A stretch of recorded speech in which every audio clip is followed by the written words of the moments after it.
Alright guys, the homeowners complained there's a ticking sound on the furnace. Well, I found out what it was, but I just want to do a little video to show you. So I got the doors off. I'm going to put it back on.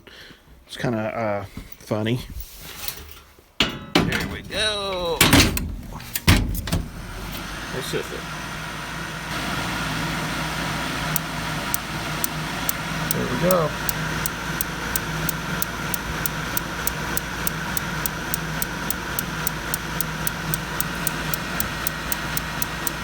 Looks like we have the sparker wire actually off of the unit. And the furnace is working. So I can get a light on it. Situation. You can see. Yep, see it right there. Let's see. Right there.